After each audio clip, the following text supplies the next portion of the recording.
Have we gotten to the point in politics and campaigns that everything has to be just completely... We were at Contract Cities over the weekend, and I talked to Tony at Contract Cities. We made sure he got one of the Central Basin hats, and so no, we don't want to go there. Who paid for the hats? No. Randy. No, Randy, don't say that we don't get along. I think we get along fine. I think we truly believe we have different political philosophies, different political approaches, and we have different rationale why we're running, and we have our reasons. And I think the public have to make up their mind on who is the best person for the job, and we all hope that we're chosen. But I don't have anything personal against any of these two gentlemen, and we're just looking forward to getting to the finish line. Mr. Gray.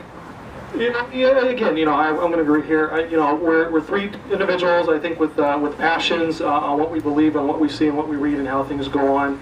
And it's the passion that's there, and hopefully, behind the passion is a true belief, and we're each doing the right thing, and that's okay. There's a saying, and I don't know how to really rephrase this, but basically, Mahatma Gandhi kind of made a comment at one point that's kind of quoted, kind of changed the phrasing. I like your political system. I just don't like your politicians. Not necessarily the person, but the politicians, the politics of it. And that's the problem. It's the politics of it, okay? I'm sure Mr. Hawkins is a wonderful individual, a wonderful human being, and the same with Mr. Mendoza, but it's the politics is where we disagree. Okay, great. What we want to do now is we've been into this now for 35 minutes and actually 36 minutes. Oh. And we want to try to cut this off in about 20 minutes, 25 minutes. We want to hear from the audience. Any questions that you may have, feel free to speak up. If not, you can hand me a question. I'll be more than glad to ask it. We would like to kind of open it up to the floor if anybody has any pressing issues you want to talk about. Anybody? Step forward. Question? Yes, in the back there. Your name? Tracy Winkler. Okay, Tracy Winkler, your question. Have the two opposition candidates been attending meetings at the Central Basin to observe? Question is, have any of the two, to Mr. Mendoza and Mr. Gray, have you been attending meetings at the Central Basin Water District? Myself, I work during the day, the meetings, and that's one thing I'd like to change. The meetings right now are held during the day around 10 o'clock. That makes it difficult for anybody that works like myself to be able to go. I've not been able to find them online. I have attended a meeting, and I did notice it was being recorded, but I've never been able to find that online. So one thing I'd like to change is have some of the meetings move to the evening so people can attend those, have them put online so people can watch those. And I think that's a great idea. The city of Cerritos does that, and I think it's a great idea. Mr. Mendoza. I have not attended a meeting. I'm in Sacramento Monday through Thursdays, and I think they have their meetings on Mondays, like around 10 in the morning. So I haven't been able to attend. But I watched the thing one time on Lakewood, I believe it airs them, I think. So that's a good thing. I got the chance to see them on the Lakewood channel. They go and record it, which is really good. But I'm surprised that a city has to go send their own TV crew to get the information straight from Central Basin, versus Central Basin just automatically provide that to the public on their website or another public format. You understand? Mr. Hawkins, we'll let you talk. We'll respond to that too if you like. Well, we've never had a request to go to an evening meeting, so that's one reason we don't have them. But all of our meetings are open, very transparent. We discuss everything in our committee meetings. We discuss everything at the board meetings. The only thing we do in closed session is our lawsuits. That's the only thing that we actually negotiate in our closed session. But everything else is discussed in the board meetings and at all of our committee meetings, and they are all open to the public. Next question. Another question from the audience? I have one. All right. Mr. Hawkins, this question is directed to you. I read in the paper that one of the assembly candidates by the name of, I believe it's Tom Calderon, has been a paid consultant to your water district or your water board. I would like to know, what exactly does he do for $11,000 a month? Could you give us his job description and actually what his duties are? Question real quick is in regards to California State Assembly candidate Tom Calderon serving as a consultant to Central Basin Water District, and I guess his monthly pay is $11,000, been reported in several newspaper articles. Would you like to respond to regards to what Mr. Calderon does for that money, Mr. Hawkins? Well, his title is lobbyist, so he does lobby for us in Sacramento. He advises us on all the different bills. His job is to watch the bills that come out of Sacramento, and if they have anything to do with water, then he lets us know. If they have anything to do with the district, he lets us know if there's any changes, and then he tells us what we should be doing or what we shouldn't be doing. And that's what, like Tony just said, on a watch list or an opposed list or whatever, then he advises us how it would affect Central Basin, either good, bad, or doesn't affect us at all. And then that way we take that advice and we do what we need to do with it from then. He is just a consultant, and he gives us that kind of advice. Do you have any other lobbyists on your table? We have 2 more. And what are their salaries? 2 of them are in Sacramento, Golden State, and Joe Lang's office. Oh, Joe Lang. Lang, Yeah, associates. Hanson, and O'Malley. O'Malley. Yeah, those are the 2 other ones we have there. That's Mr. Mendoza. Question in regards to Tom Calderon and his position as a paid lobbyist. I think that, like all of us, that's where the corruption issue comes in, where we think it's unnecessary to have him as a consultant, besides doing a political favor to their brothers. His brothers last year, Ron Calderon on the Senate carried a bill for Central Basin, again to increase their powers. Chuck Calderon on the Assembly side carried a bill for Central Basin to increase their powers again. They're both brothers connected to Tom, so there's the corruption issue where you pay the brother who'll help you bring the bills out. Now, if Tom is a lobbyist and is watching out for bills, what is Joe Lang and Bob Garcia from Golden State doing in Sacramento? That's their job. They're paid lobbyists too. So you got 3 lobbyists to do the same thing. It's repetitive. It's unnecessary to have that many lobbyists. Honestly, you only need 1, and you could probably bring that person in-house at a cheaper price than to be paying somebody up there. But again, I've dealt with many lobbyists for the last 6 years. I've dealt with many organizations. I've never, to have 3 or 4 lobbyists. 5 seconds. I've seen that happen, like maybe Southern California Edison, they have 3 or 4 or 5 lobbyists. I get that. That's a huge corporation, but a public water agency, that's unheard of. Mr. Gray, 30 seconds. Okay, first question real quick is, if we're only supposed to be doing as the water basin, purchasing water through Metropolitan, selling it to the cities, why do we even need consultants? Second off, a lobbyist as well, I should say. Second off, real quick, somebody sent a letter in the Municipal Water District, April 23rd, had an attorney do an investigation, find out some background on actually Mr. Calderon was one of the specific questions, because he's tied in with Water to Save. And the attorney tried to clear him. It says basically he's only on the board of directors. It says he brings it does not state that he's the director of government affairs, and that's very important because so basically on their own website, the paperwork that the Basin is submitting to the public says he's not, but on their own website at Water to Save, Assemblyman Tom Calderon, director of government affairs, and thank you. Next question from the audience.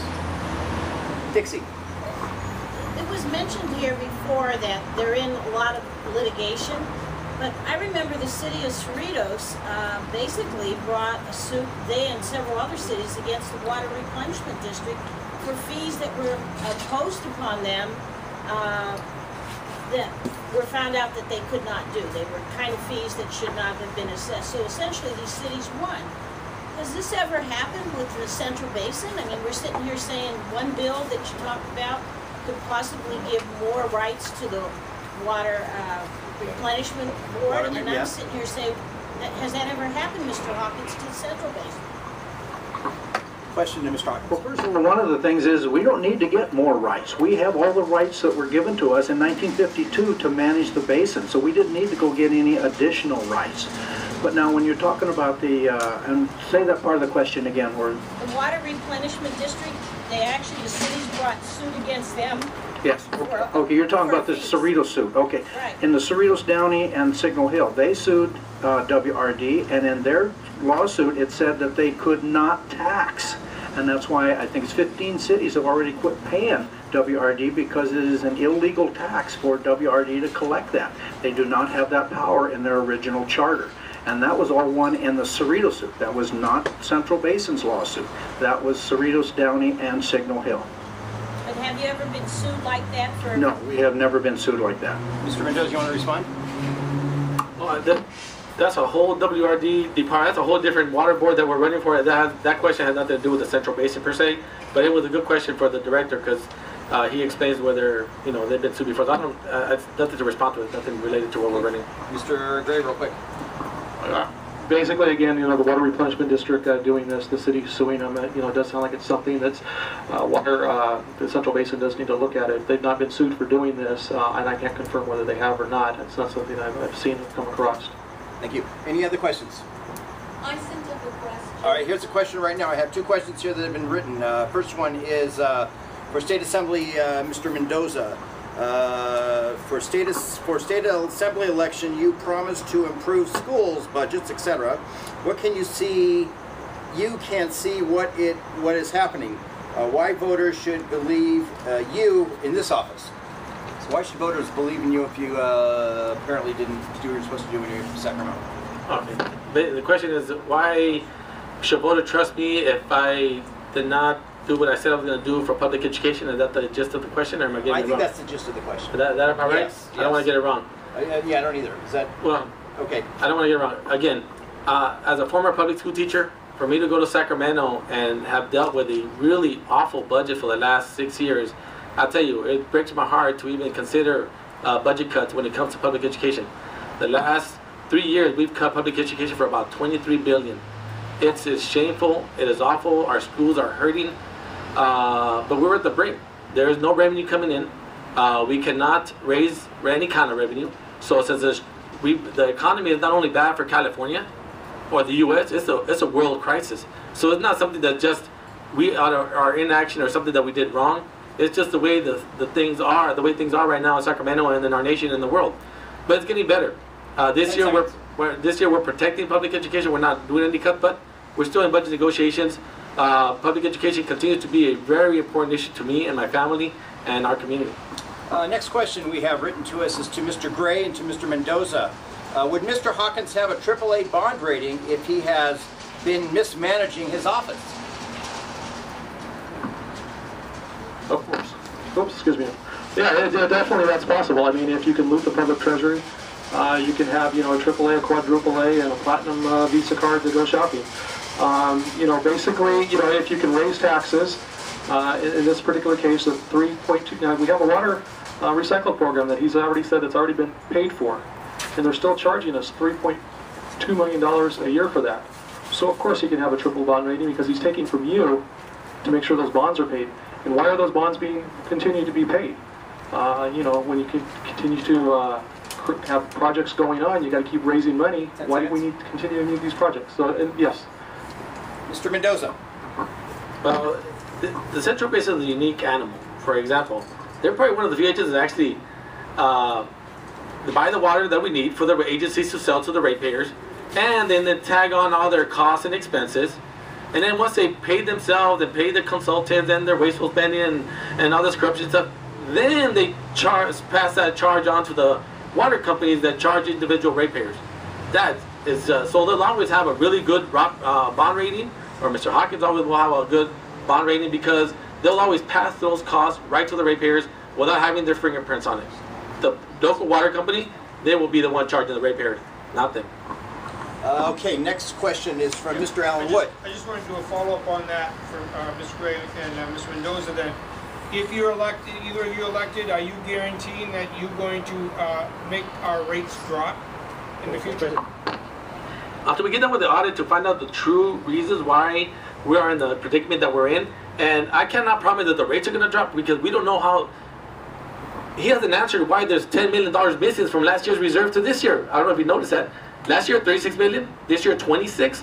What happened to the 10? He hasn't answered. So I don't know what's going on right now. There's a contract pending right now as we speak for Water to Save for almost $1 million to the consultant, Tom Condron and his group, the Water to Save group. He hasn't answered that either. I don't know what's going to happen. As soon as the election's over, they could award that bid and go into other contract that we can't know. Our rates might go up higher depending on what they do the next couple of months, and what depends on this election. So there's still a lot of variables out there before I could even begin to tell you that they're going to drop. Same here. Basically, there's no way to guarantee. I'm not a politician. I'm not going to make promises. you know, once this audit's finished and we find out what's going on, we can make a decision from there. But what I can promise you is that I will speak loudly and as loud as I can, and if the folks that are interested in voting are willing to stand behind me and help me, we can get the rates down to where they need to be. If this recycle program is indeed paid for, as Mr. Hawkins says, we could stop that $3.2 million unfair charge to your pocketbook, and I would think that that would help bring down rates to some extent. Mr. Hawkins, you want to, even though the question wasn't to you, would you like to respond? Okay, I'm not sure which one to start with here, but ask the question again, Alan. So they're saying that I was getting the impression that with all the corruption and so forth that's there, that they're going to be able to reduce the rates and so forth. I was just going to say, okay, once you get in, and if that's that platform, once you get in, you're actually going to be reducing the rates, and it looks like now they're just going to do a study about it. So, I mean, I didn't say that. I did not say a study about it. we have one of the lowest rates right now. Central Basin does. What they keep doing is adding on Metropolitan's rates and sending those on and crediting us for that. And we don't get that money. We only get the admin fee that goes onto it. And that's the one I broke down for you. It's $18 an acre foot. And when you break that down, it's a penny a person. It's less than a penny a person a day. So that's where so much of that is coming from, but they just keep tagging on to the different things here. But as far as our rates, we're one of the lowest rates around right now, and I think your cities will see that. If you'll look at your retailers, that's where the next raise goes up, and once Metropolitan gets their raise, we do our admin fee, and then it goes on to the cities or the pumpers. 5 seconds. And then they are the ones that add the end result to the, as a retailer. They're allowed to do that. Any other questions? Last questions. Anybody else? Yes, right here. Harshad. I have a question for Mr. Mendoza. As assembly member, you have raised hundreds of thousands from special interest groups. It came in the newspaper. You got a lot of campaign donation or some funds from special interest groups. So you must have done some favors at the expense of the taxpayers. So can you tell briefly what kind of favor you did to them? Okay, you're saying that I've done favors for special interest, and what kind of favors I've done for them? That's what you're You asking. must have done it because they I must have done it. Okay. Wow. Okay, that's your question. The question has to do in regards to campaign donations in the past, in regards to if you've returned Oh, favors. Do I return favors when people give me money? That's your question? Is that the thrust? Yes. Do I return favors when people give me money? Yes. No, I don't. As a matter of fact, I'm always, as elected officials, we have to fundraise. Unless you're independently wealthy and you could pay for it yourself, which I'm not. Remember, I'm a school teacher. I taught 4th grade in East LA. I don't come from a very wealthy background. So I do fundraisers, and I get money for different groups, whether it be from teachers or whether it be for police officers, whether it be for different groups. Just because they help me out campaign doesn't mean that I'm going to return the favor by giving them any kind of special favors. Now, those allegations have been made about our opponent here because, you know, some of the people that get those special contracts actually gave my opponent money. So there's a correlation there. At Sacramento, I mean, we vote on bills up and down all the time. Some in favor, some against. Honestly, when we fundraise, it's totally separate than when we're actually voting up those items on the board. So I've never mixed them up. Just because somebody helps in my campaign doesn't necessarily affect my vote. So, and I don't do any kind of special favors like that. No, I don't. Okay. Dixie, question.